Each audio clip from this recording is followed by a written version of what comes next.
Entonces es importante conocer qué agentes producen esas lesiones que vamos a posteriormente ver a lo largo de la carrera. Y lo último, que es la causa de lesión y muerte celular, ya eso es más hacia lo micro, que tiene que ver con, como su mismo nombre lo indica, desde el punto de vista micro, cómo reacciona la célula ante un agente lesivo. Porque macroscópicamente nosotros vamos a ver, por ejemplo, que el tejido o el órgano se necrosa, hay hemorragia, por ejemplo, hay un edema, pero microscópicamente cómo reacciona la célula ante un agente lesivo, eso también lo vamos a ver. Y cómo puede llevar o cómo puede terminar esa célula en muerte. Primero llega a una fase de adaptación, donde si ese agente lesivo continúa atacando a la célula, ya la célula no puede soportar más, no puede adaptarse más a eso y muere. Y esta muerte celular también tiene consigo un conjunto de características que se ven al microscopio. Entonces vamos a estudiar cuáles son esas características referentes a una célula que está en fase o está muriendo o ya murió. Ayúdame aquí, por favor. Pasar a la siguiente. Entonces, desde los conceptos más básicos, ¿qué quiere decir anatomía patológica si desglosamos la terminología anatomía patológica? Anátomos, disecar, patos de enfermedad y logos de estudio. Entonces, si tratamos de unir etimológicamente el origen de la palabra, simplemente podemos decir que es el estudio de órganos o tejidos que están enfermos, algo así más o menos. Sí, es un concepto así muy básico. Ahora, si lo queremos profundizar, estudiar las lesiones morfológicas, como les dije, cómo se ven esas lesiones en órganos, tejidos, células y cómo se caracterizan las enfermedades. Además de eso, también es importante conocer, como les dije, qué agentes son los responsables de causar esas lesiones morfológicas. Y por supuesto, esas lesiones morfológicas van a traer como consecuencia una alteración en la función del órgano. Si el órgano está lesionado, no va a llevar a cabo su función de la misma manera como si estuviese sano. Y si se altera la función del órgano, esto trae como consecuencia una manifestación clínica, por decirle, no sé, fiebre, dolor, ictericia. ¿Pero por qué? Porque morfológicamente hay una lesión que altera la función del órgano, y al verse alterada la función del órgano, el individuo lo va a manifestar clínicamente como una enfermedad. Comprende todos los aspectos de enfermedades fundamentalmente, tanto a nivel macro como a nivel micro. A nivel macro vamos a ver la lesión en el órgano y microscópicamente vamos a ver cómo esa célula va a cambiar. Otro concepto de anatomía patológica, rama de la patología que comprende el estudio de alteraciones anatómicas, histológicas y citológicas, que es lo mismo que digamos macro y micro, de los órganos, tejidos y células en el curso de una enfermedad. Es decir, cómo reacciona la célula o cómo reacciona el órgano o el tejido ante una enfermedad. Qué cambios se generan en esa célula, qué cambios se generan en ese órgano y qué cambios se generan en ese tejido que provocan enfermedad en el individuo. Además de eso, cuáles fueron las causas que generaron esa lesión y mecanismos y consecuencias durante el desarrollo de la enfermedad.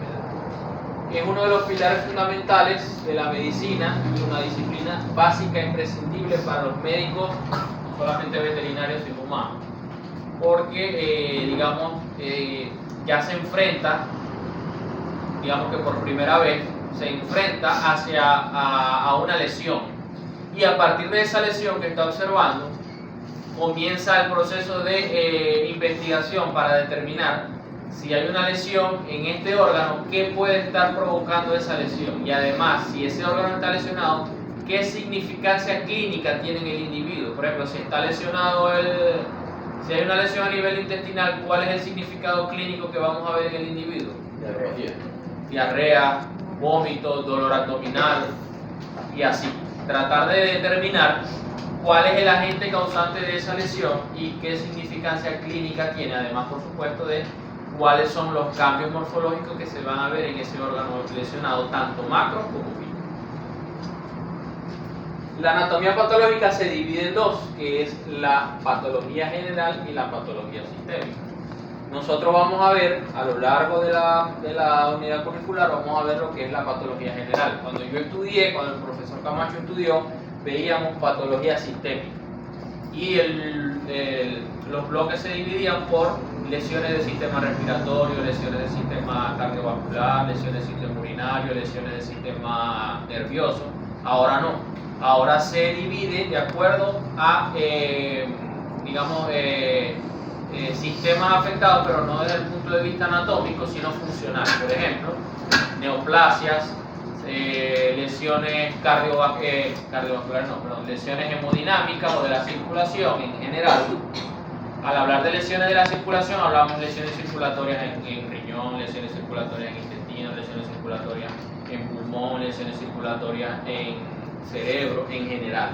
Antes se hacía por sistema, ahora lo hacemos en general, que es la otra parte de la anatomía patológica. Entonces, en cuanto a la anatomía patológica general, lo que hace es estudiar las reacciones básicas, morfológicas y fisiológicas de las células y tejidos ante el ataque o ante la presencia de un agente patológico. Y en la patología sistémica, que es la que antes se veía o se desglosaba por sistema, estudiaba las respuestas específicas de órganos, tejidos y sistemas especializados. Por ejemplo, se hacía un tema de lesiones del sistema respiratorio y se evaluaban todas las lesiones que se pudieran encontrar a nivel de pulmón, de bronquios, de tráquea, de laringe.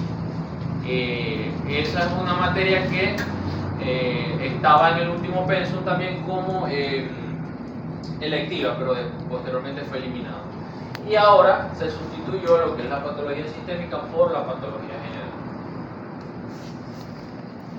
Esto es importante que lo sepan, son, digamos, los conceptos que tienen que tener claros a partir de ahora, de aquí en adelante, no solamente para la unidad curricular, sino para el resto de su vida profesional, porque esto lo vamos a ver constantemente de aquí en adelante en todos los temas. Entonces, etiología, ya me dijeron que era la causa de enfermedad. Patogenia es mecanismo en el cual esa enfermedad se desarrolla, es decir, cómo se va desarrollando esa enfermedad. Cambios morfológicos son las alteraciones inducidas a nivel de las células y de los órganos del cuerpo, es decir, tanto a nivel macro como a nivel micro. Y el significado clínico, que es lo que les decía también, es qué consecuencias tiene en el individuo esos cambios a nivel estructural en el órgano y en la célula. Lo que hablaba de la terminología básica, son conceptos, igual las clases andan por ahí y no se las hago llegar, pero son conceptos que no quiero que se aprendan, pero sí que tengan claro.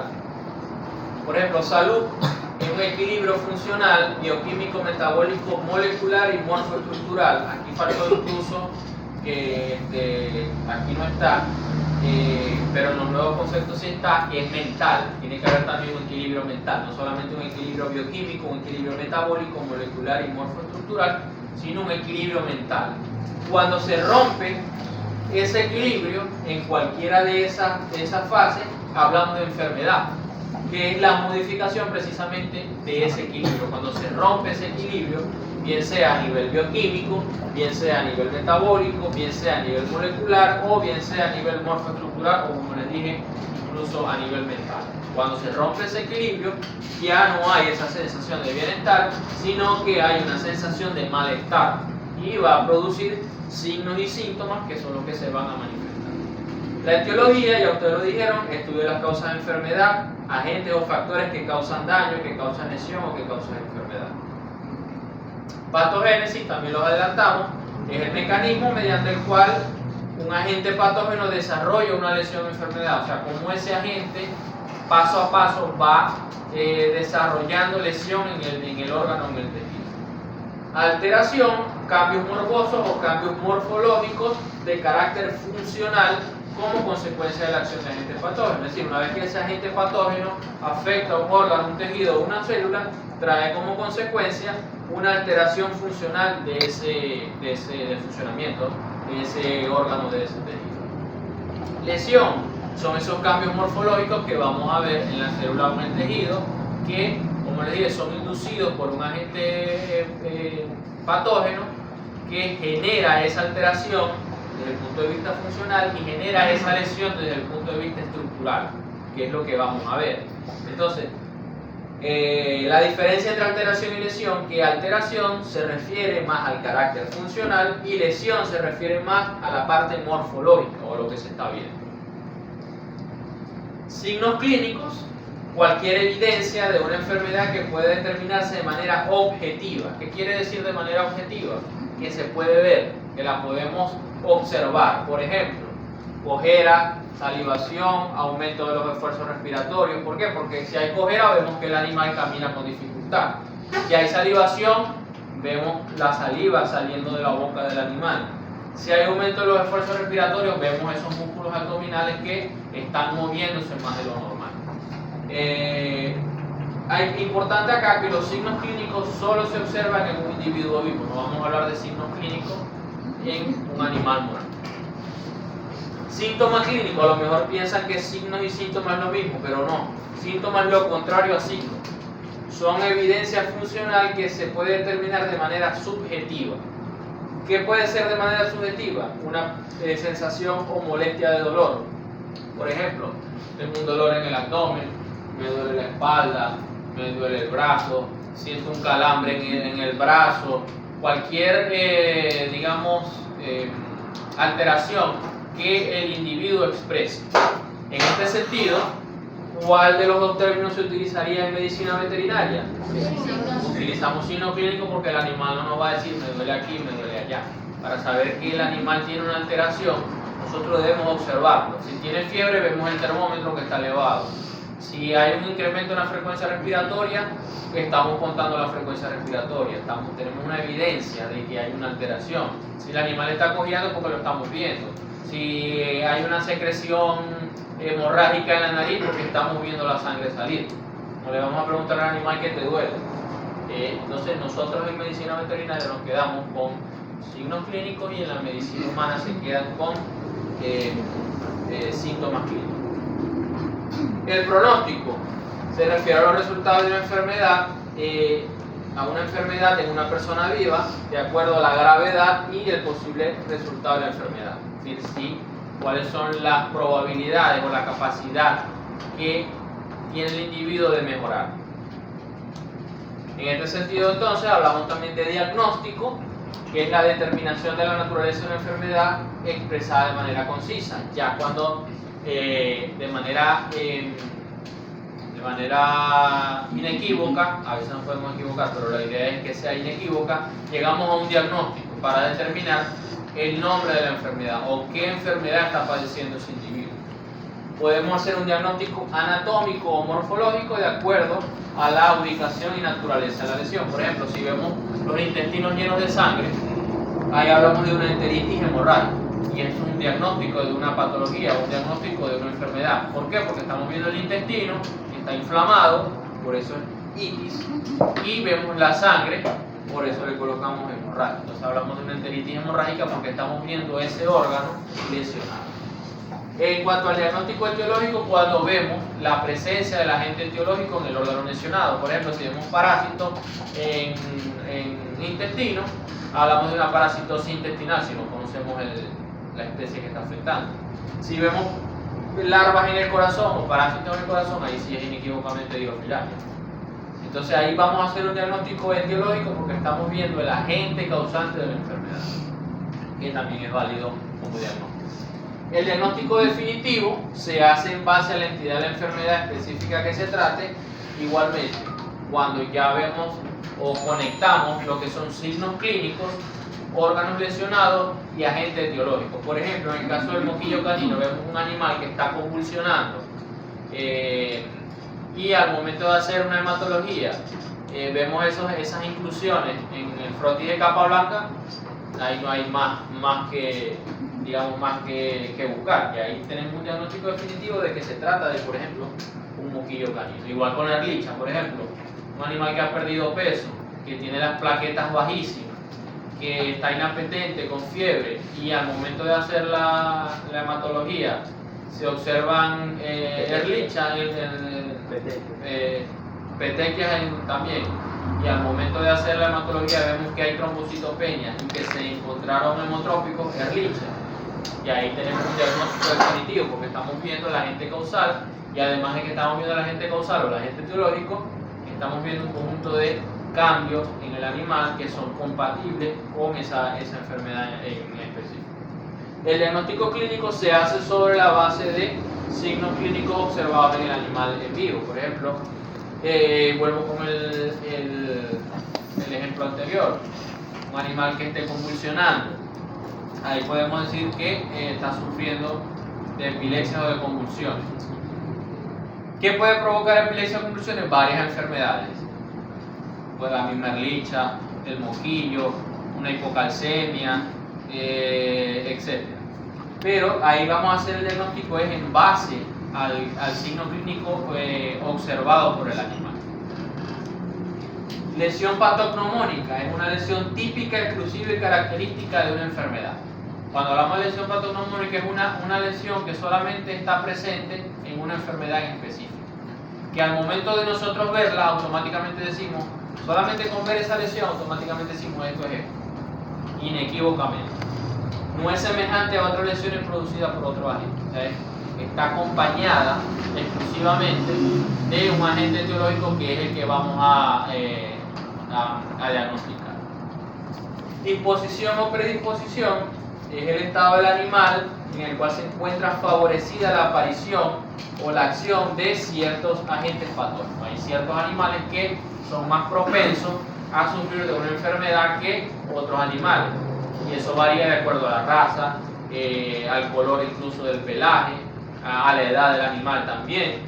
Por ejemplo, enfermedades cardíacas predisponen a alteraciones del sistema respiratorio también. Si hay una lesión a nivel cardíaco, lo más probable es que eso predisponga a una lesión a nivel respiratorio. Y así se hace mucho con órganos que están relacionados. Por ejemplo, si hay una infección urinaria, hay una predisposición de que si hay una infección a nivel de la vejiga urinaria, hay una predisposición de que esa infección, por ejemplo, afecte también el riñón, o por ejemplo afecte próstata si es un macho. Entonces ya hay predisposición. ¿Por qué? Porque órganos vecinos o que están en íntima comunicación en cuanto al funcionamiento está afectado. Constitución, modo de ser de un individuo en determinado momento de su vida. Tiene que ver con carga hereditaria. Recuerden que hay enfermedades que se transmiten de manera hereditaria o que van pasando de generación en generación. Y también tiene que ver con influjos ambientales, es decir, un equilibrio, tanto la carga hereditaria como la acción de agentes ambientales. La constitución está determinada por la predisposición, la inmunidad, hipersensibilidad y resistencia. Por ejemplo, constitución débil o fuerte. Aquí me voy, por ejemplo, con los bovinos, el Bos taurus y el Bos indicus. ¿Cuál de los dos está más adaptado al trópico? El Bos indicus. ¿Por qué? Porque su constitución lo hace adaptarse o ser más resistente a las condiciones del trópico.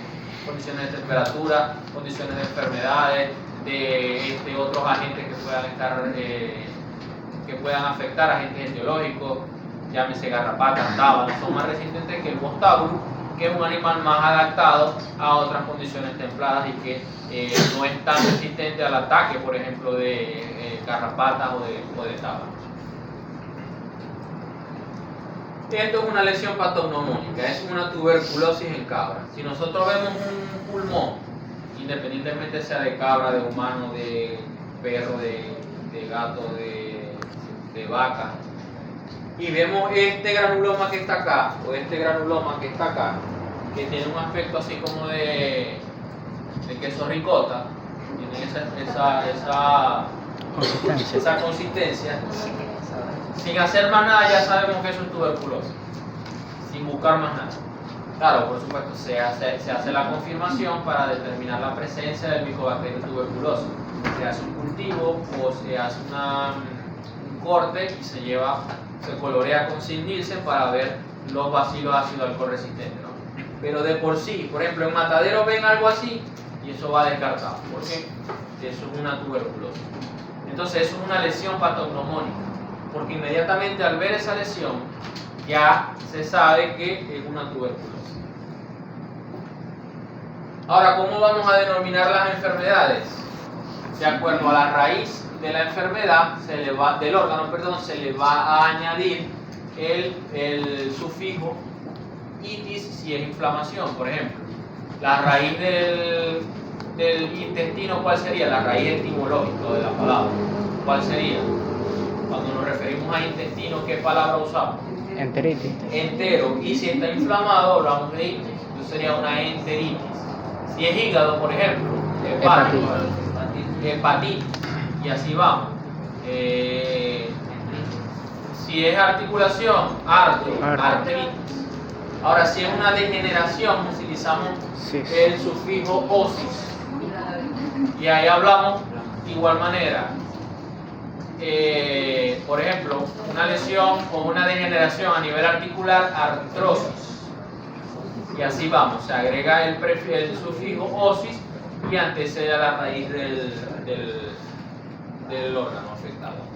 Neoplasias benignas, OMA. Por ejemplo, todas las neoplasias que terminan en OMA son benignas, a excepción del linfoma y del melanoma, que a pesar de que terminan en OMA son malignas. Pero por ejemplo, una neoplasia benigna que termine en OMA, todas terminan en OMA, pero ¿quién me da un ejemplo de una neoplasia? No, carcinoma también es maligno. Carcinoma, carcinoma no termina en OMA. Sí termina en OMA, pero etimológicamente no termina en OMA, termina en carcinoma, porque es la palabra completa. Un lipoma, por ejemplo, es un tumor benigno de la grasa. ¿Qué más? ¿Qué más se le ocurre? Un mioma, un tumor benigno del músculo, y así va. Pero en el caso del linfoma y en el caso de melanoma, a pesar de que terminan en OMA, son dos excepciones que se hacen a esa regla.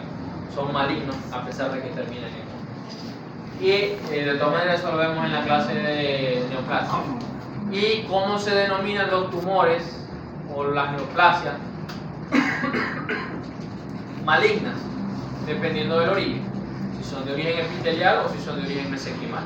Ahí van a terminar en sarcoma o en carcinoma. Por eso les decía que no es que sarcoma y carcinoma no terminan en OMA, sino que terminan en carcinoma y terminan en sarcoma, en ese caso la palabra.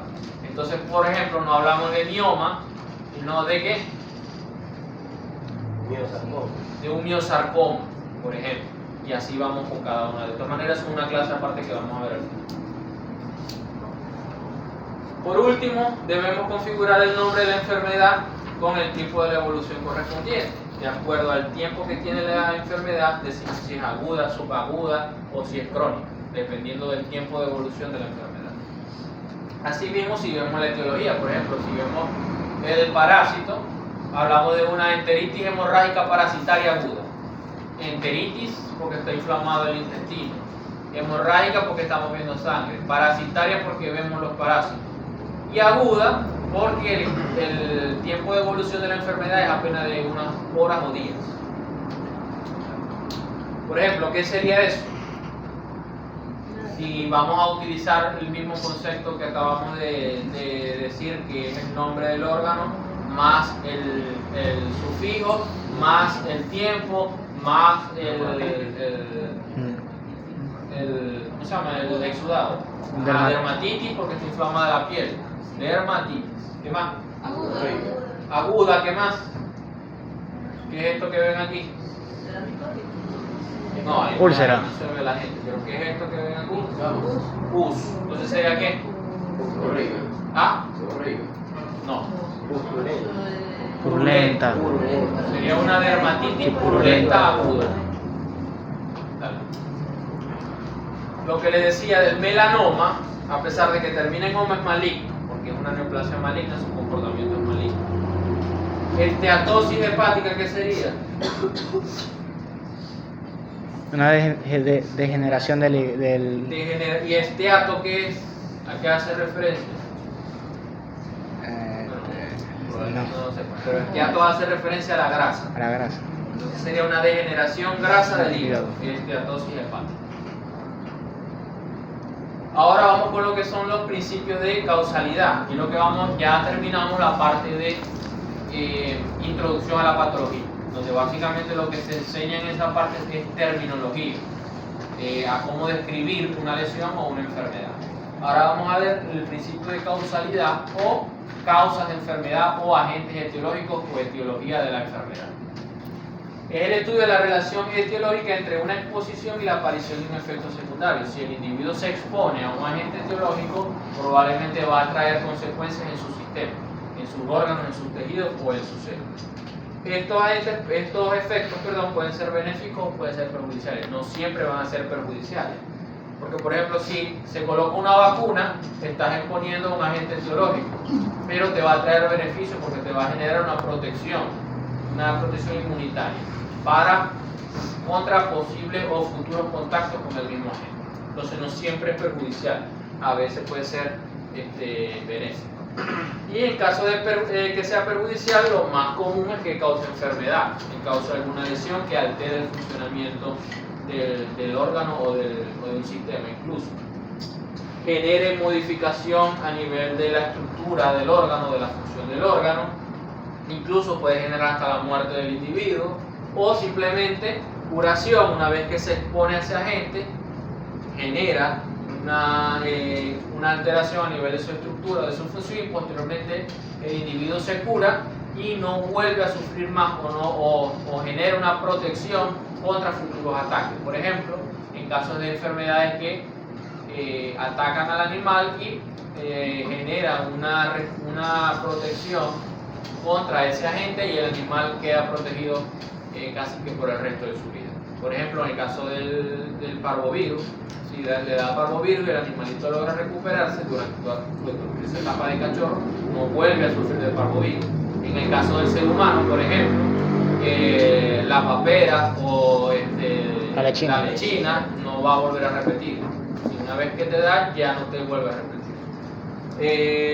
Puede generar protección, como les dije, en caso de las vacunas, o en caso también de la administración de anticuerpos también, o simplemente llevar una complicación que puede llevar a la muerte del animal, o el animal puede recuperarse. ¿Cuáles son entonces las causas intrínsecas o endógenas de la enfermedad? Las causas intrínsecas o endógenas son causas atribuibles a fallas internas o defectos del individuo. Como el mismo nombre lo indica, son causas propias del individuo, que tienen que ver con la conformación del individuo, tienen que ver con su carga hereditaria, tienen que ver con su formación durante la etapa embrionaria o durante la etapa fetal, por ejemplo, o por una alteración a nivel del material genético. Por ejemplo, hereditarias, alteraciones del código genético. Al momento de que el individuo se está desarrollando, hubo una falla genética que generó una enfermedad. Eso es una causa de enfermedad endógena o intrínseca. Por ejemplo, la ictiosis o la hemofilia. Congénita, que se producen por alteraciones o lesiones producidas durante el desarrollo del embrión. Es decir, al momento que el embrión, que el individuo está en fase embrionaria o en fase fetal, está expuesto a un agente etiológico. Y ese agente etiológico hace que ese individuo sufra una malformación. Y al momento de nacer se va a evidenciar precisamente esa malformación. Por ejemplo, deformidades, fallas en la formación de miembros u órganos. Por ejemplo, en caso de que el individuo, hablo de individuos porque puede ser tanto como humanos como animales, se exponga a productos carcinogénicos que puedan generar alteración o malformación de ese individuo durante su etapa embrionaria o fetal, y al momento del nacer vamos a ver que hay deformidad o falla en la formación, por ejemplo, de un miembro o de un órgano. Por ejemplo, nacen con un riñón, o en casos más extremos no se desarrolla lo que es el sistema nervioso. Obviamente el individuo, la preñez no va a seguir, va a verse interrumpida. Esto es ictiosis, que es una alteración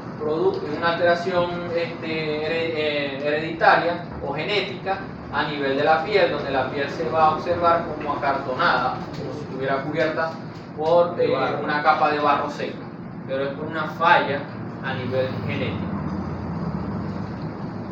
Otras causas intrínsecas o endógenas, causas metabólicas, por ejemplo, la diabetes o enfermedades de almacenamiento. Si el páncreas no está funcionando bien, esto va como consecuencia a generar una enfermedad.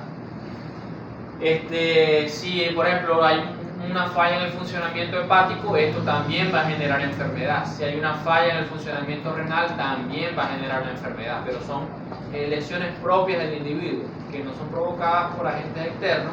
Bueno, sí pueden ser provocadas por agentes externos, pero en este caso hablamos de lesiones propias del individuo o del funcionamiento de sus órganos. Profe, entonces la diabetes podría ser hereditaria y metabólica o solamente Las dos, puede ser hereditario y metabólico porque tiene carga hereditaria también. Igual que ciertos tumores, por ejemplo el tumor de mama en mujer también tiene una carga hereditaria. Inmunológica, por formación deficiente del sistema inmune o alteraciones de respuesta inmune, como en el caso de las alergias, las enfermedades autoinmunes, por ejemplo la artritis reumatoide, es una enfermedad autoinmune, lupus también es una enfermedad autoinmune que altera el funcionamiento en general, de manera sistémica, no solamente ciertos órganos. Anóxica, por fallas en el suministro de oxígeno a tejidos o células, en el caso de un infarto, donde se corta el suministro de sangre y ese órgano, al dejar de recibir sangre, como consecuencia deja de recibir oxígeno, y al dejar de recibir oxígeno sabemos que va a morir. Eso se llaman causas anóxicas. Ahora, ¿qué factores pueden modificar esas causas intrínsecas? Tenemos la especie, enfermedades que solamente afectan a una especie en específico. Por ejemplo, el cólera porcino nada más va a afectar al cerdo, no va a afectar a otra especie. El moquillo canino nada más va a afectar al perro, no afecta a otra especie.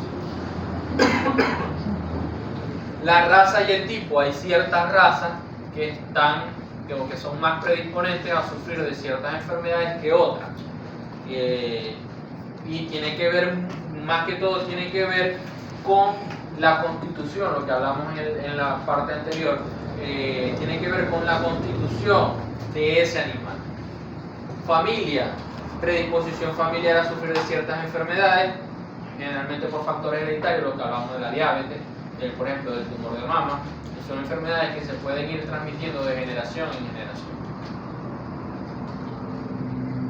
La edad, hay ciertas enfermedades que solamente aparecen en ciertas etapas de la vida del animal. Parvovirosis canina solamente afecta a cachorros, no va a afectar a un animal adulto. Afecciones respiratorias y digestivas son más comunes en los recién nacidos, no solamente animales, en humanos también. No quiere decir que los adultos no vayan a sufrir de enfermedades respiratorias o digestivas, pero los cachorros son más susceptibles a sufrir de enfermedades respiratorias y digestivas que los hombres. Cáncer, por ejemplo, también es más común observarlo en animales o en personas viejas que en animales o personas jóvenes.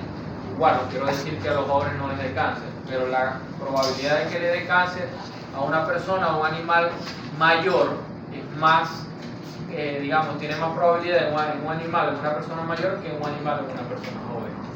El sexo, enfermedades que son específicas del sexo. Por ejemplo, cáncer de mama, igual, no quiere decir que al hombre no le dé cáncer de mama, sí puede darle cáncer de mama, pero es mucho más probable que le dé a una mujer que a un hombre. Por ejemplo, un cáncer testicular, obviamente nada más le va a dar al hombre, no le va a dar a la mujer. O cáncer a nivel del endometrio, tumores endometriales, le va a dar obviamente a la mujer, no le va a dar al hombre. El color, animales de piel clara son los que tienen más riesgo a sufrir de enfermedades, cáncer como por ejemplo el melanoma, fotosensibilidad. ¿Por qué? Porque su piel, al ser más clara, está desprovista de esos melanocitos que tienen esa acción protectora contra los rayos UV. Los animales y las personas de color tienen una mayor resistencia a la exposición a la radiación ultravioleta. Resistencia, adecuación de los procesos defensivos frente a procesos patológicos, por ejemplo la inflamación. Sabemos que la inflamación es un proceso activo en el cual se busca proteger al individuo de la acción de un agente patógeno. Pero si ese individuo, por ejemplo, tiene algún problema inmunológico, por ejemplo lupus, hablando de humano SIDA, si es un gato virus de inmunodeficiencia felina, su sistema inmune va a estar comprometido y esa respuesta inflamatoria no va a ser igual a la de una persona o de un animal sano. Entonces allí la inflamación va a ser menos eficiente que una persona o un animal sano. Inmunidad, la capacidad de resistir o eliminar agentes nocivos. Esa inmunidad puede ser activa cuando hay un contacto previo con agentes patógenos, como les decía. Se enferma el animal, sobrevive y genera una inmunidad de tipo activa por exposición previa. Una vez que se vuelva a poner en contacto con ese mismo agente, no va a volver a enfermarse porque ya generó anticuerpos contra esa enfermedad. Y pasiva, caracterizada por la adquisición de anticuerpos maternales a través del calostro o a través de la barrera placentaria o mediante la inyección de anticuerpos, es decir, mediante la vacunación. Esto hace que el animal sea resistente a una enfermedad con carácter temporal, porque igualmente hay que colocar refuerzos porque esos anticuerpos tienden a bajar. ¿Cuáles son los agentes etiológicos extrínsecos? Todos los que vimos anteriormente eran intrínsecos y cómo se pueden modificar. Ahora vamos a ver cuáles son los extrínsecos. Pueden ser agentes físicos, pueden ser agentes químicos, pueden ser agentes biológicos, pueden ser agentes inmunológicos. Dentro de lo físico, mecánicos, térmicos, radiaciones, contusiones, quemaduras, neoplasias. Químicos, ácidos, álcalis, venenos, metales, quemaduras, envenenamientos. Bacterias, virus, hongos, priones, parásitos, en el caso de los biológicos, que pueden generar accesos, inflamaciones, úlceras. E inmunológicos, reacciones de antígenos anticuerpos que generan enfermedades autoinmunes, como el caso de la artritis reumatoide. Otras enfermedades extrínsecas de origen alimentario, el hambre, lo contrario, la sobrealimentación, la sed, la vitaminosis, la hipervitaminosis, la hipovitaminosis, cualquier alteración a nivel de ese nivel nutricional, deficiencia de minerales, de origen físico, traumatismo, hipertermia, hipotermia, presión atmosférica alta, climas extremos, congelación o mucho calor, electricidad, rayos, radiaciones UV, rayos láser. De origen biológico, hongos, virus, bacterias, parásitos, priones. De origen químico, tóxicos, álcalis, ácidos, plantas tóxicas. Y aquí vamos a ver entonces más a detalle cada una de ellas. Por ejemplo, en el caso de las nutricionales, por variación en la dieta regular o disturbios alimenticios, bien sea por exceso o deficiencia de un elemento, bien sean vitaminas, bien sean minerales, carbohidratos, grasas, cualquier alteración de ese balance va a generar enfermedad de origen nutricional. Por ejemplo, la más común es la diabetes. Además de la diabetes, la que veíamos ahorita, la esteatosis hepática o hígado graso también. Físicas atribuibles a fenómenos de naturaleza y de materia que lo componen, tienen que ver sobre todo con traumatismo, producidos por la acción de agentes mecánicos que obran por efectos de tracción o presión, es decir, por un golpe, por un roce. Dentro de ellos tenemos heridas. Una herida es una discontinuidad de un órgano, es decir, ruptura a nivel de un órgano, con un cuchillo, con un destornillador, con un bisturí. Cuando hay esa ruptura de la piel o de un órgano, hablamos de una herida. Desgarro o laceraciones es una discontinuidad del tejido por excesivo estiramiento que vence la elasticidad. Cuando hay un desgarro es porque el tejido no pudo estirarse más y se rompió. Ahí hablamos de desgarro. Eso ocurre mucho a nivel muscular con los atletas de alto rendimiento. Llevan al extremo o al máximo la capacidad de sus músculos y llega un momento en que ya el músculo no resiste más y se desgarra. Quiere decir que se desgarra, que se rompe porque ya no aguanta más la presión que está haciendo objeto. Fractura es como un desgarro, pero hablamos de órganos duros, por ejemplo, de hueso. No solamente hay fractura de hueso, también puede haber fractura de órganos parenquimatosos, como el hígado o el vaso. Hablamos de fractura de vaso, fractura de hígado o fractura de hueso. Cuando se rompe o se pierde la continuidad de esos órganos. Una fractura, lo más común, es el hueso. Acá otra fractura a nivel medular, a nivel de la médula, de las vértebras cervicales, traseras torácicas.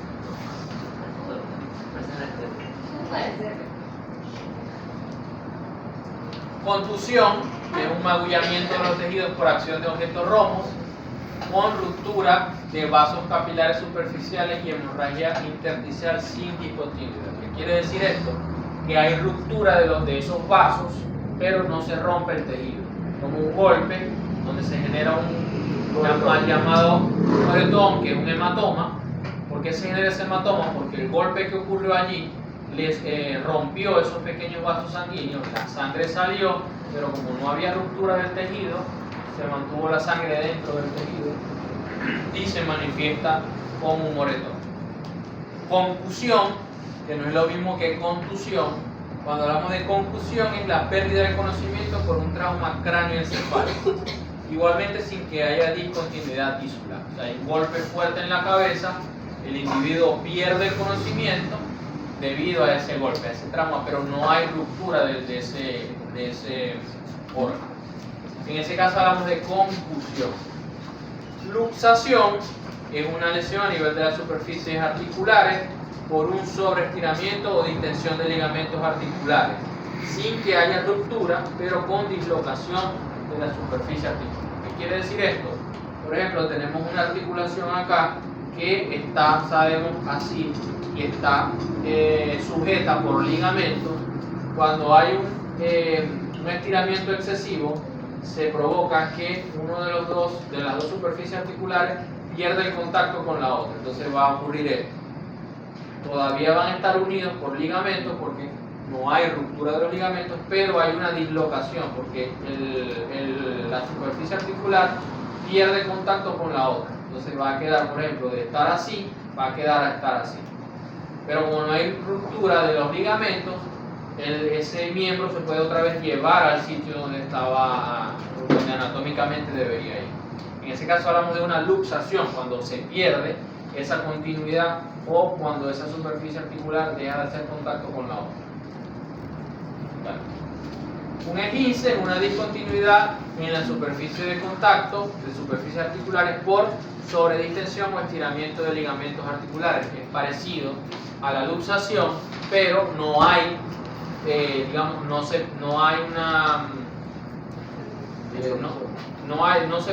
sale del contacto del tejido, de la articulación.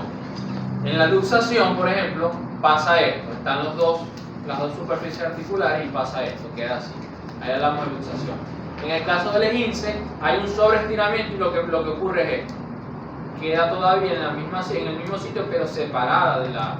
Si alguno de ustedes ha sufrido de un esguince de tobillo, sabe que después de sufrir el esguince de tobillo, digamos, esa articulación se siente como más débil, como si se doblara el tobillo a cada rato.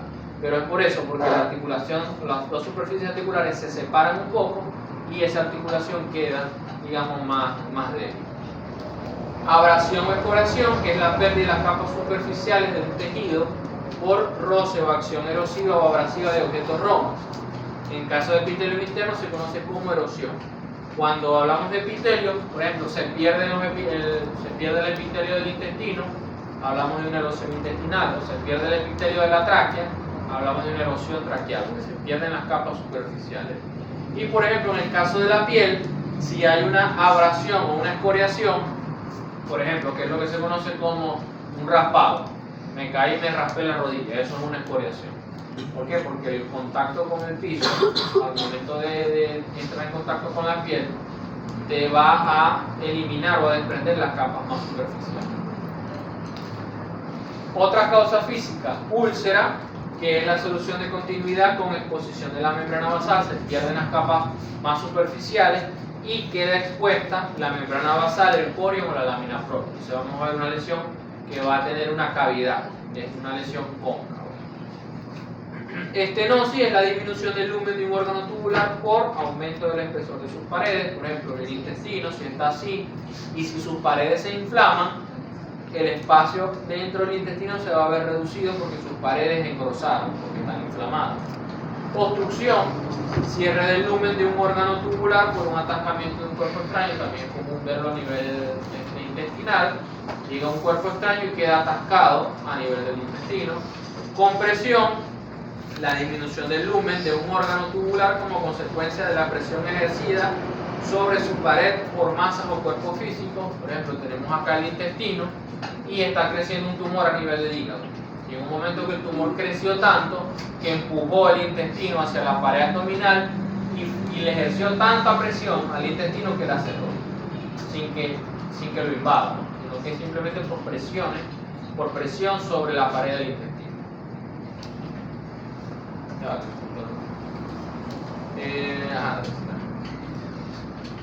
Constricción es la presión o forma anular de un órgano hueco con disminución de lumen. En ese caso se va reduciendo el lumen del órgano tubular, es decir, es como si fuese así, se fuese cerrando. Dislocación de un órgano, que es el cambio de lugar o desplazamiento de un órgano de su sitio normal. Lo más común, o la dislocación de órgano más común, es la hernia, que consiste en la protrusión de una víscera o porción de esta que está envuelta en un saco seroso y que sobresale por un defecto o por una falla a nivel de la pared peritoneal. No hay un cierre completo de la pared peritoneal y como queda ese espacio, porque la pared peritoneal no cerró correctamente, en ese espacio que quedó protruye o sale una asa intestinal, que es lo que se conoce como hernia. El vólvulo es una torsión de un asa intestinal a través de su base mesentérica. Es parecido a una torsión, es decir, tenemos el intestino y este da vuelta sobre su propio eje. Igual que en la torsión, pero en el caso de la torsión se usa para el resto de órganos, en el caso del intestino se usa el término vólvulo. Intussusección es la invaginación o telescopía de un segmento intestinal dentro de otro. ¿Qué quiere decir esto de telescopía? Saben que los telescopios es como las antenas que se sacan y se meten. Cuando hablamos de una intussusección es el intestino que se introduce sobre sí mismo, como si el intestino fuera una antena y cerráramos la antena. Como una media. Exacto. Exacto, como cuando enrolláis las dos medias para hacer una sola, algo así. Eso normalmente se ve en casos de diarreas crónicas, cuando las diarreas son muy profusas, como hay un excesivo peristaltismo, esos movimientos constantes del intestino hacen que el intestino se introduzca en sí mismo, uno dentro del otro. Claro. Por ejemplo, ¿qué sería esto? Si hay pérdida de la capa superficial de la piel y se expone la lámina propia del corio, la membrana basal, sería una úlcera, que se conoce como llaga de verano, y se pierden las capas superficiales y queda expuesta la lámina propia de la piel. Una hernia, fíjense acá, aquí se pierde o hay un cierre incompleto de la pared abdominal y por este espacio que quedó aquí protruye la víscera. ¿Cómo sabemos que hay hernia? Porque tenemos la capacidad de meter esa hernia otra vez hacia el abdomen y queda lo que se conoce como el anillo herniano. O sea, podemos tocar aquí estas dos superficies. ¿Qué pasa con las úlceras de los discos cervicales? Las hernias. El disco protruye. O sea, Se sale entre las dos vértebras está un disco. Sí. Cuando el disco sale, eso es una hernia discal. Porque el disco se llama hernia discal. Porque está saliendo de su sitio. O está protruyiendo de su sitio. Y el problema es que cuando sale, genera dolor porque digamos, está protruyendo y está haciendo contacto con la médula.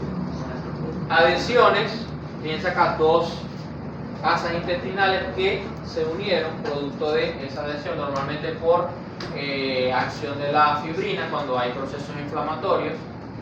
Esto es lo que les decía de la intussusección, un segmento del intestino se mete dentro de sí mismo y este es el vólvulo, que no es más que la rotación del intestino. ¿Qué pasa si ese intestino da vueltas y rota sobre su propio eje? ¿Qué va a pasar aquí? Hay una estrangulación, deja de recibir sangre, oxígeno y todo esto se va a desplazar. Ya, por delante. Eso es una hernia. Hernia umbilical cuando la víscera o el intestino protruye a través del ombligo y la hernia inguinal cuando protruye hacia lo que es el escroto a nivel inguinal. ¿Esto sería qué? La hernia umbilical. Nosotros podemos saber qué es hernia umbilical porque agarramos esto y lo podemos meter adentro y entra. Obviamente se va a volver a salir porque está el espacio. Y después de meterlo podemos tocar el espacio que deja, que se encuentra a nivel del abdomen. Entonces vamos a ver lo que se conoce como el anillo herniano, que es ese espacio donde no se unió o donde no cerró la pared abdominal.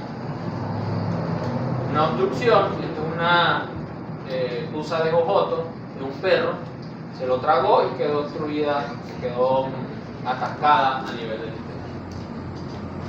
El perro se salvó después de eso. ¿Esto sería qué? Una torsión. Un vólvulo o torsión. El intestino rota sobre su propio eje y hay una estrangulación. Fíjense el color que tiene el intestino en comparación con él. Esto es la intussusección. Este segmento del intestino se metió en sí mismo, dentro de sí mismo. O sea que sí. ¿Cómo se soluciona eso si llegase a ocurrir? Se hace una operación, se hace apertura de cavidad abdominal y el cirujano toma los dos extremos del intestino y hace así. Y ya. Eso es todo. Ahora por temperaturas, quemaduras de primer grado, si son temperaturas de 40, el individuo se expone a temperaturas de 40 a 50 grados, causa hiperemia. De segundo grado, con temperaturas que van desde 60 a 80 grados centígrados, en este caso se van a manifestar con ampollas, y quemaduras de tercer grado, que ya se ve carbonización porque son temperaturas de más de 80 grados. Insolación. Exposiciones prolongadas a radiaciones solares que pueden provocar una vasodilatación cerebral, es decir, que los vasos a nivel cerebral se dilaten, va a llegar una mayor cantidad de sangre y va a haber un peligro de hemorragia producto de esa misma vasodilatación y de coagulación intravascular nadie. ¿Qué es hiperemia? Hiperemia es el incremento en el flujo sanguíneo. Por ejemplo, cuando una persona tiene los ojos rojos, eso es hiperemia, porque el suministro de sangre en ese órgano está aumentando. Ese incremento en el suministro de sangre se conoce como hiperemia. Golpe de calor, sobrecalentamiento generalizado con retención de calor corporal y humedad relativamente alta. Entonces tiene que haber humedad relativa alta, incapacidad para poder disipar el calor, además de la temperatura alta. Frío excesivo, temperaturas extremas que llevan a congelación y lesiones similares a quemaduras. Radiaciones, la luz solar, la radiación ultravioleta, fotosensibilización, radiaciones ionizantes, alfa, beta, epsilon, isótopos radioactivos, rayos cósmicos, eso sí salimos al espacio. Alteraciones que todos van a generar principalmente alteración genética a nivel del ADN, y eso va a generar mutaciones o va a generar el desarrollo de cáncer. Golpe de calor por hacinamiento, fíjense, esos animales uno al lado del otro no pueden disipar calor, además de que la humedad relativa debe ser alta. Hay esa incapacidad para poder disipar ese calor, genera lo que se conoce como golpe de calor por hacinamiento, que es mortal. Quemaduras por frío, parecidas a las quemaduras por calor. ¿Por qué ocurren las quemaduras por frío? O sea, a esta zona. Porque tiene menos circulación de sangre. La sangre va a lugares más importantes. Exacto. Además de eso hay una vasoconstricción por el frío. El frío genera que los vasos sanguíneos se contraigan y van a sufrir más la punta de las orejas, la punta de la nariz, los dedos, porque son órganos, digamos, terminales, donde la circulación al momento de haber la constricción se va a cesar. Esto es excesivo, el frío excesivo. Entonces, el expuesto al frío excesivo también. ¿Por qué 19 18? Una foto que estaba ahí. ¿Será que era de 10 y No, esto es fotosensibilización. La fotosensibilización es por el consumo de sustancias, eso lo vamos a ver en la clase de metabolismo. Se consumen sustancias que se llaman porfirinas. Esas porfirinas van a la sangre y cuando entran en contacto con el sol, generan esas quemaduras como que si hubiéramos agarrado el animal y lo hubiéramos expuesto al fuego. la candela. Electricidad. El paso de corriente eléctrica en el cuerpo genera calor por la resistencia al flujo eléctrico ejercida por diferentes tejidos. Cuando la corriente eléctrica pasa sobre un tejido, esto genera resistencia y esa resistencia genera calor. Entonces, cuando hay lesiones por electrocutamiento, lo que vamos a ver es básicamente quemaduras. Se producen contracciones musculares determinadas por estímulos nerviosos, que es estimuladas a su vez por la electricidad. Hay necrosis tisular, coagulación de proteínas por el mismo calor, y genera la muerte por parálisis nerviosa y cardiorrespiratoria. Presión atmosférica, cambios bruscos de presión provocan la disrupción del estado de los gases sanguíneos disueltos en los compartimientos líquidos. Esos gases sanguíneos que están licuados, que están disueltos en la sangre, pasan a un estado gaseoso, generan burbujas que pueden ocluir o pueden tapar ciertas arterias y generar lo que se conoce como un émbolo gaseoso. Es lo mismo que los buzos, que tienen que estar a cierta cantidad de enfermedad del buzo. para poder curar. Sí, porque el cambio de presión genera que esos gases que están licuados en la sangre pasen a un estado gaseoso. Entonces tienen que adaptarse poco a poco a la nueva presión o a la presión atmosférica para que eso no ocurra. Cuando los líquidos retornan a su estado natural gaseoso, se producen burbujas, que era lo que les decía, se conoce como émbolo gaseoso. Sonidos, alta frecuencia, que causan severa membrana timpánica, aquí en el Zulia no sufrimos de eso. Obstáculos respiratorios, la inmersión, estrangulamiento, estenosis, cualquier mecanismo que impida el flujo de sangre hacia el cerebro. Por ejemplo, en el caso de la inmersión, si el individuo se está ahogando, deja de adquirir se pierde el suministro de oxígeno. Si hay un estrangulamiento, igualmente deja de percibir oxígeno. Si hay obstrucciones de las vías aéreas que impidan también la respiración. Cualquier causa que provoque asfixia. ¿Qué es la estenosis? Cuando se reduce la luz del ojo. Si tenéis un vaso sanguíneo así y este se estenosa, se cierra y deja de pasar sangre. Causas químicas tóxicas, tóxicos exógenos, ácidos, álcalis, fósforo, plata, mercurio, gases tóxicos como el CO2, el cianuro, venenos de animales, ponzoñosos, tóxicos nerviosos, estricninas, etc. Sales glucosadas en pacientes con diabetes.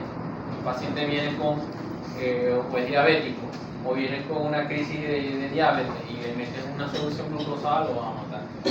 Sales hipertónicas, por ejemplo. Tóxicos endógenos que inhiben procesos de oxidación y síntesis proteica. Enzimas como la lipasa pancreática que causa necrosis enzimática. Esta lipasa pancreática se libera mucho cuando hay una lesión directa en el páncreas. O sea, hay por ejemplo, un traumatismo al páncreas. Ese simple golpe al páncreas genera que esa lipasa pancreática se libere y comienza vulgarmente a comerse todo lo que está a su alrededor o a digerir todo lo que es la grasa peritoneal. Causas biológicas, hongos, virus, bacterias, parásitos, etc. Estos son quistes parasitarios en un esófago. Aquí vemos garrapatas. ¿Cómo reacciona? Ahora vamos con...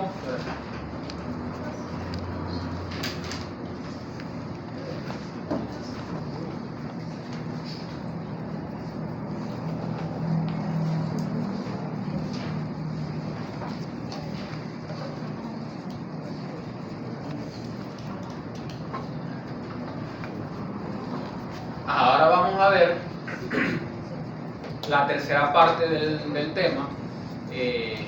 Ya vimos al principio lo que es la parte de los conceptos, de la terminología básica. Acabamos de ver lo que es la causa o las causas de enfermedades, la etiología de la enfermedad. Ahora vamos a ver lo que es la parte de lesión celular y cómo reacciona la célula ante un estímulo lesivo.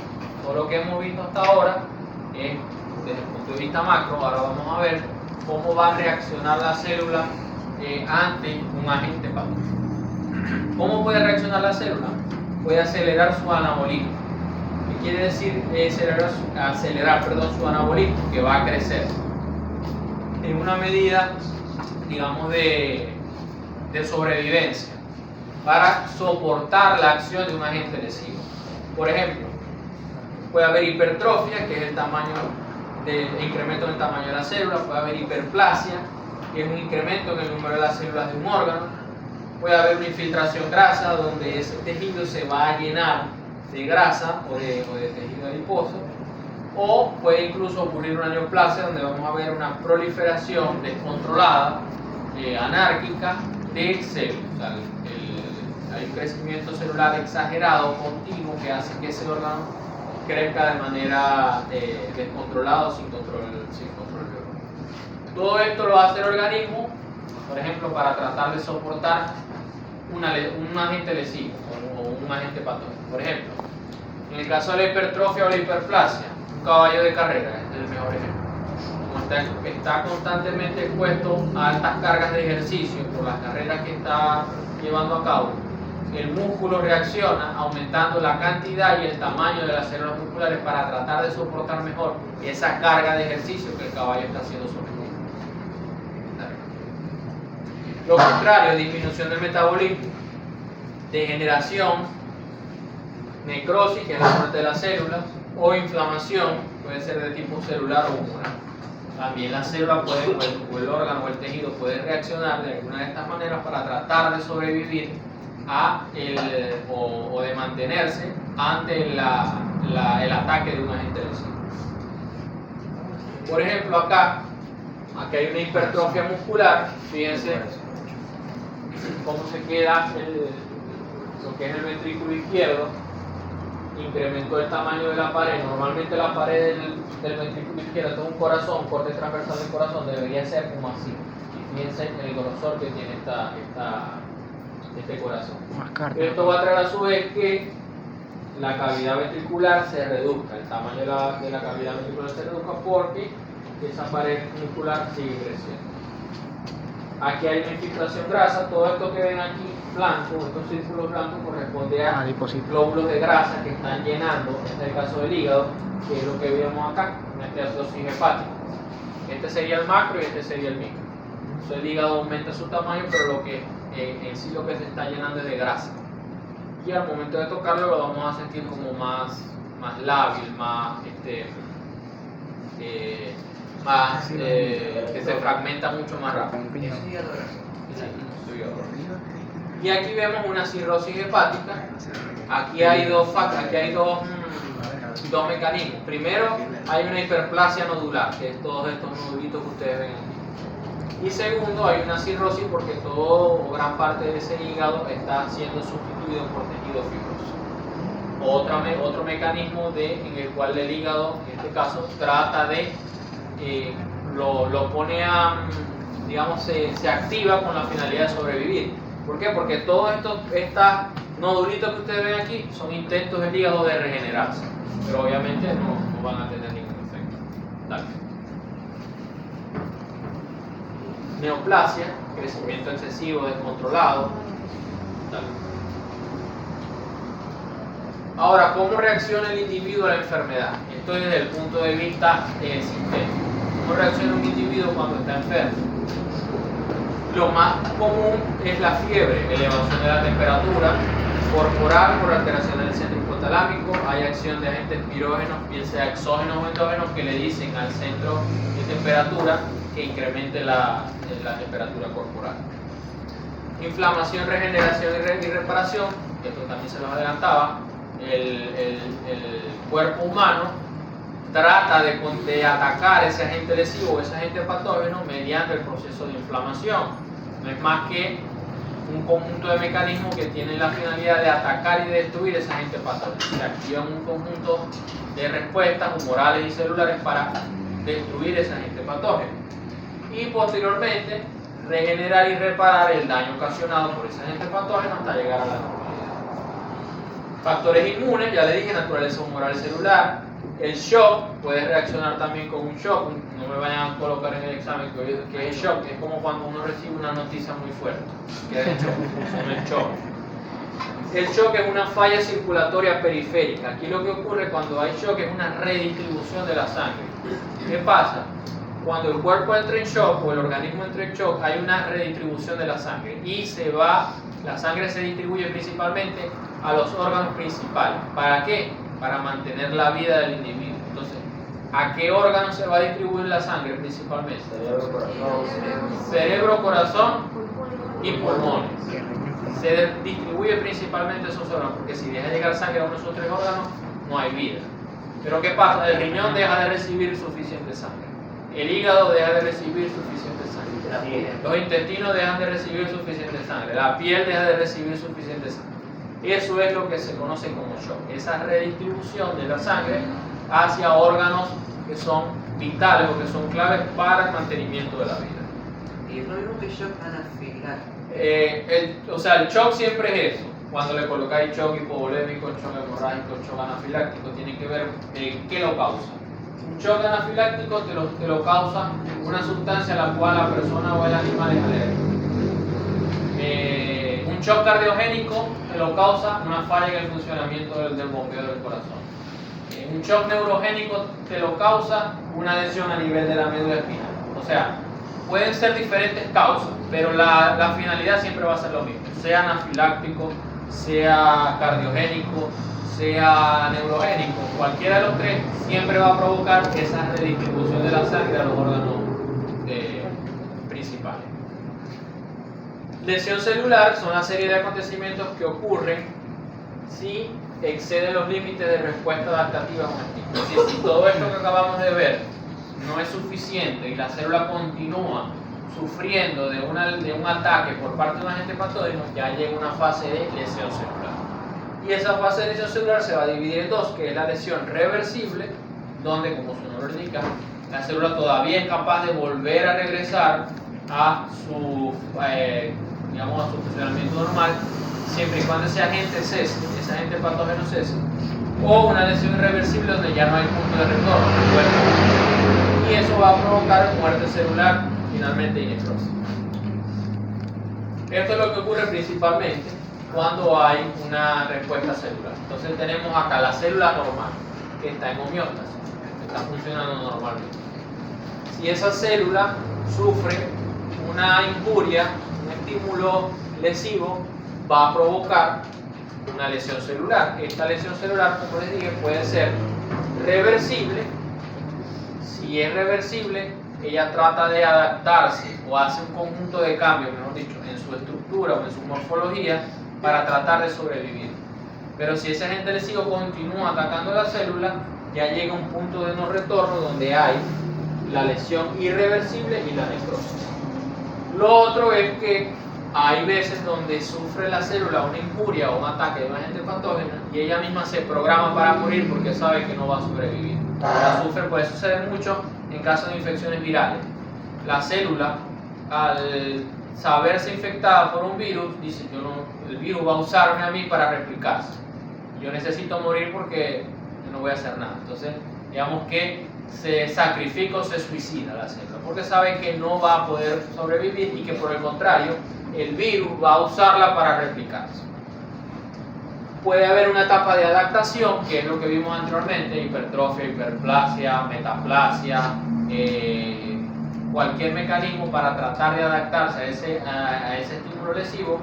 Si continúa el estímulo lesivo, llega un momento que ya la célula no se puede adaptar más y comienza el daño celular, que primero reversible y después irreversible. Gráficamente esto es lo que vamos a ver. Cuando hay lesión reversible, estos son los cambios que se van a ver en la célula. Vamos a ver estas burbujas a nivel de las membranas. Primero vamos a ver la célula también, que se aumenta de tamaño. La célula se va a llenar de agua, de líquido, se va a ver más gordita, más llena de líquido, más redondeada, con precisamente esas burbujas que se ven a nivel de la membrana. También vamos a ver a nivel de las mitocondrias y del retículo endoplásmico, incluso a nivel del núcleo, vamos a ver un incremento en el tamaño. También se van a ver llenas de líquido, también se ven como aumentadas de tamaño. También vamos a ver que la cromatina nuclear del núcleo también se va a hacer visible, pero aquí pueden haber dos cosas.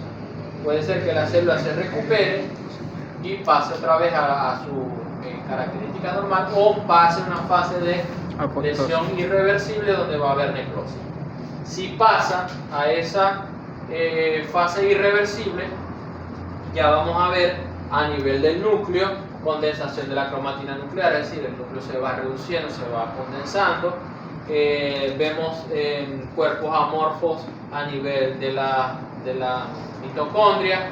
La mitocondria también se va igualmente a ver aumentada de tamaño, llena de líquido. Aparecen estas llamadas figuras de mielina. Hay rupturas del lisosoma y esos lisosomas van a comenzar a digerir a la célula por dentro.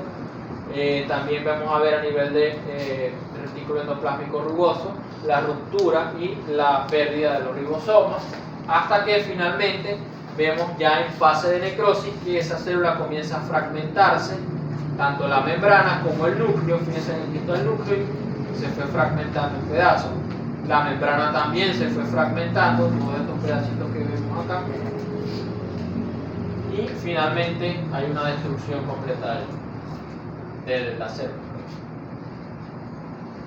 Esto es gráficamente lo que les hablaba del primero de la respuesta adaptativa por hipertrofia o hiperplasia. Fíjense que ante un estímulo lesivo, que en este caso sería el ejercicio excesivo, primero el músculo trata de adaptarse a ese estímulo. ¿Y cómo lo hace?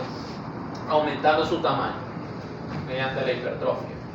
Si ese estímulo lesivo se hace más constante en el tiempo o se hace más severo, llega a una fase de lesión celular. Primero una lesión celular irreversible, una lesión celular reversible y luego a una lesión celular irreversible. Entonces fíjense acá lo que dice: relaciones entre las células miocárdicas normales adaptadas con lesión reversible y muerte. Adaptación celular representa es una hipertrofia y el tipo de lesión celular necrosis isquémica. ¿Qué quiere decir esto? Esto ocurre mucho con las personas hipertensas. Las personas hipertensas que normalmente tienen la tensión arterial alta generan que el corazón tenga que hacer un mayor esfuerzo, un mayor gasto para tratar de bombear la sangre. Y como el corazón tiene que bombear más fuerte la sangre porque hay una mayor presión, sus fibras musculares van a crecer para tratar de tener más fuerza al momento de hacer el bombeo. Pero ¿qué pasa? Que al momento de crecer esas fibras musculares van a generar una hipertrofia cardíaca y el interior de lo que es la cavidad ventricular cardíaca se va a ver reducido. Entonces trata de crecer para bombear mayor sangre, pero ese mismo crecimiento te genera una disminución en la sangre que está llegando a la cavidad cardíaca. El tema de la cardiomegalia no tiene que ver con eso. Sí, la cardiomegalia. Es diferente a lo... No, cuando voy a decir cardiomegalia es porque ves el corazón grande. Por eso es genético. No, vos ves una cardiomegalia y es el aumento en el tamaño del corazón. ¿Qué te puede provocar una cardiomegalia? Puede ser una hipertrofia, puede ser una hiperplasia. Pero sí... Pero cuando hablamos de cardiomegalia es el corazón aumentado de tamaño, simplemente. No sabemos la causa, solamente lo vemos aumentado de tamaño. ¿Qué pasa aquí? Que ya llega un momento donde el corazón ya no resiste tanta injuria y comienzan las lesiones a nivel de las fibras musculares, las células mueren, es decir, hay un infarto. Cuando hay una falla en el suministro sanguíneo por parte de una de las arterias coronarias, el corazón deja de recibir ese aporte de sangre. Al momento de dejar de recibir esa sangre, obviamente deja de recibir oxígeno y se genera un infarto, que es esta zona amarillenta que vemos aquí. Pues esta zona que vemos aquí es una zona de necrosis coagulativa, donde ese tejido dejó de recibir oxígeno y por tanto murió. Dale. En cuanto a la respuesta celular, ya les dije, puede haber primero reversible, después irreversible, puede haber apoptosis, donde la célula se programa para morir. A nivel de subcelular, vamos a ver los mecanismos de defensa, de adaptación, que ya te lo dije también: atrofia, hipertrofia, hiperplasia. Puede haber acumulación de lípidos, carbohidratos, pueden haber calcificaciones, etc. Ahora, los principios relevantes para las diferentes formas de lesión celular. ¿Cuáles son los sistemas intracelulares más vulnerables? Si hablamos que en el ser humano o en el individuo era corazón, pulmón y cerebro, ¿cuáles creen ustedes que sean los sistemas intracelulares más vulnerables de la célula? La mitocondria, núcleo y membrana. Si se altera uno de esos tres, la célula muy probablemente no tenga vuelta atrás. Entonces, mantenimiento de la integridad de la membrana celular. Si se altera esa membrana celular, se pierde esa homeostasis iónica y osmótica y la célula empieza a llenarse de líquido. Respiración aeróbica a través de la mitocondria. Si no hay producción de ATP, no hay producción de energía, ahí no puede mantenerse los procesos. Síntesis proteica, proteínas enzimáticas estructurales, y el núcleo, preservación de integridad del aparato genético de la célula. La respuesta frente a estímulos nocivos depende del tipo de lesión, obviamente su duración y su gravedad. La célula va a tratar de soportar lo más que pueda. Primero se adapta, luego si no se puede adaptar más, llega una fase de lesión reversible y luego una fase de lesión irreversible y la muerte. Depende de la capacidad de adaptación de la célula lesionada. También no es lo mismo la capacidad de adaptación de una célula cerebral que de una célula muscular. La célula muscular tiene una mayor capacidad para adaptarse que una célula cerebral, por ejemplo. Cambios morfológicos de la lesión celular se hacen evidentes solo después de haberse alterado alguno de los sistemas bioquímicos críticos del interior de la célula, lo que hablamos. Si se altera la parte del núcleo, de la mitocondria o de la membrana. Ahí se hace más evidente.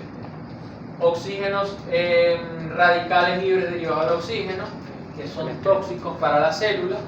Falta de oxígeno en casos de lesión celular por isquemia, radicales libres, calcio intracelular y pérdida de la homeostasis del calcio por activación de enzimas, depresión del ATP, efectos en la permeabilidad de la membrana que van a provocar lesión a nivel de la membrana, lo que les decía, se pierda esa ósmosis y la célula se llena de líquido. Esto es lo que ocurre cuando una célula es sometida a isquemia. Entonces tenemos aquí una arteria, aquí en este lado hay una obstrucción, se pierde el suministro de oxígeno y posteriormente la célula vuelve a recibir oxígeno. O sea, deja de recibir oxígeno momentáneamente, pero luego vuelve a recibir. ¿Qué pasa cuando eso ocurre? El papel crítico del oxígeno en la producción de la lesión celular. La isquemia produce una lesión celular por la disminución del aporte de oxígeno. Obviamente, primero si la célula deja de recibir oxígeno, se va a lesionar. En tanto que otros estímulos, como las radiaciones, producen lesiones a través de especies activadas de oxígeno con carácter tóxico. Entonces, una vez que esa célula comience otra vez a recibir oxígeno, va a producir lo que se conoce como sustancias activadas de oxígeno. Esas sustancias activadas de oxígeno tienen la característica de ser tóxicas o de lesionar la célula.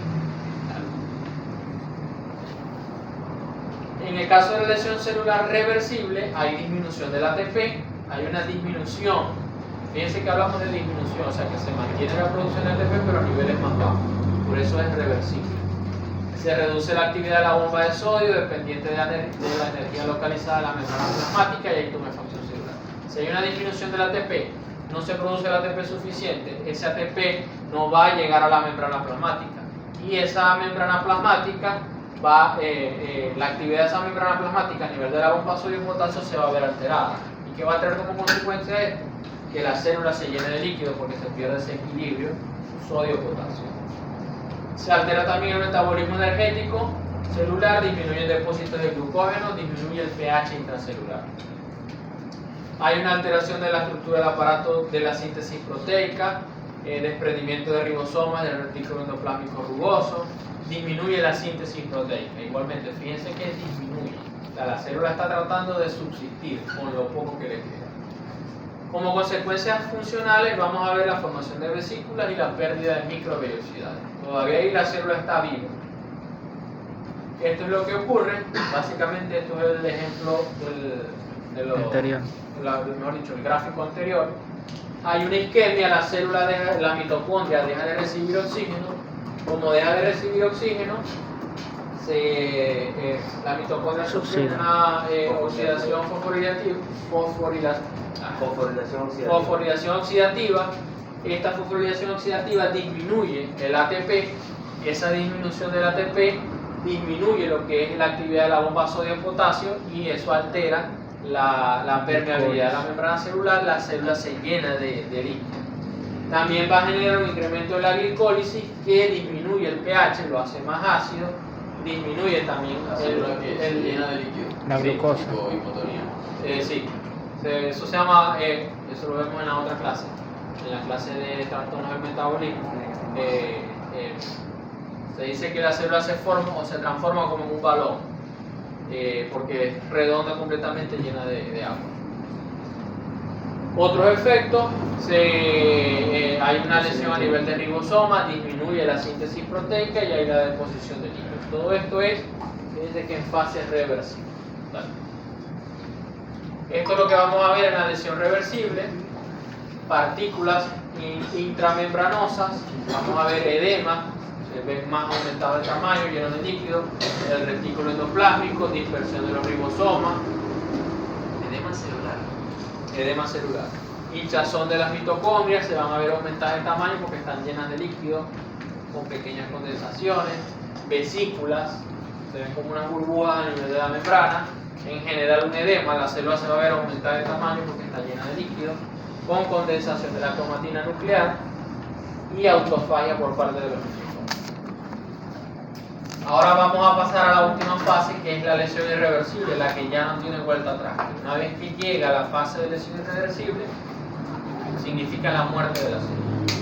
En este caso es más o menos parecida a la reversible, pero las lesiones son más marcadas. Por ejemplo, a nivel de la mitocondria, la tumefacción se hace mucho más intensa y los niveles, mejor dicho, la producción de ATP cae completamente.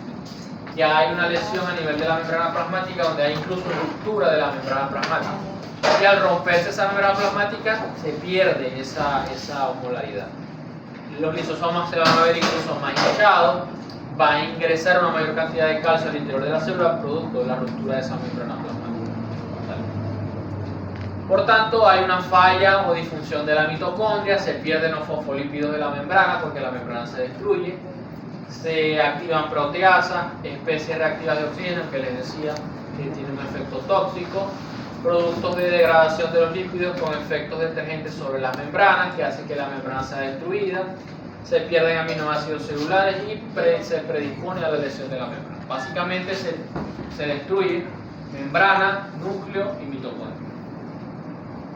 Esto es lo que ocurre, más o menos parecida a la otra, pero ya esto sería en fase irreversible. Hay una isquemia, disminuye el suministro de oxígeno a la mitocondria, esta mitocondria deja de producir ATP, el calcio citosólico sube, ingresa a la célula, se activan fosfolipasas, se activan proteasas, hay lesión a nivel del citoesqueleto con hinchazón celular, la célula se llena de agua, se degradan los fosfolípidos de la membrana, hay pérdida de esos fosfolípidos y van finalmente a provocar la lesión de la membrana. Una vez que la membrana esté rota, esté lesionada, y ahí no hay vuelta atrás. Y como vamos a ver la célula con lesión irreversible, defectos en la membrana, ya hay ruptura en esa membrana, se observan unas llamadas figuras de mielina, que es lo que vemos acá. Hay destrucción del retículo endoplásmico, las mitocondrias se van a ver más hinchadas, hay grandes condensaciones a nivel de la mitocondria también.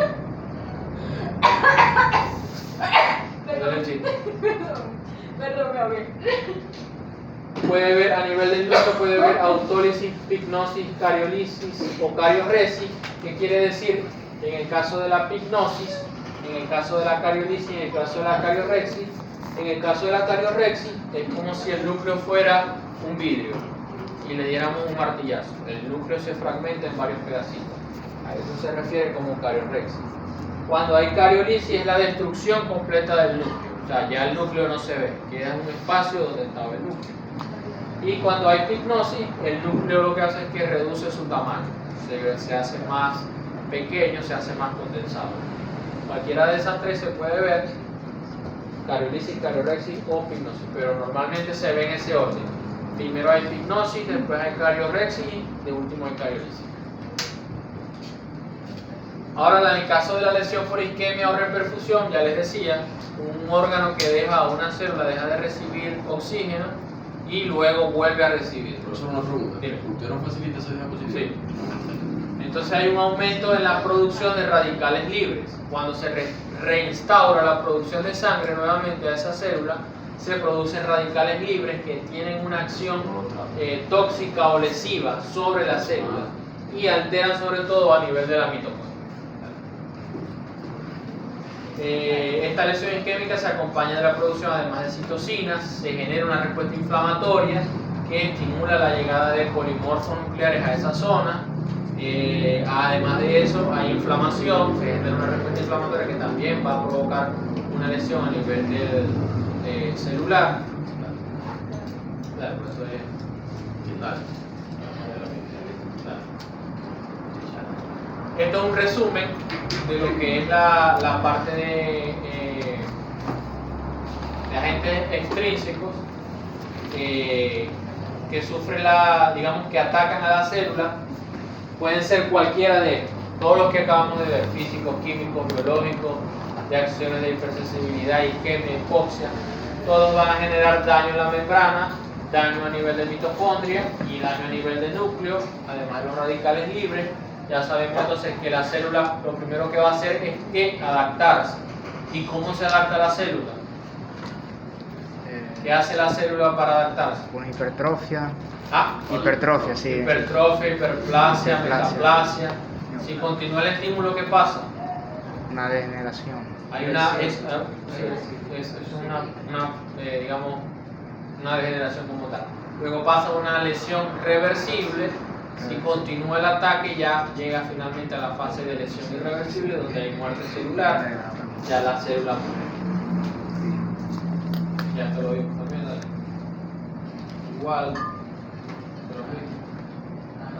Que hacen referencia, dilatación de retroceso.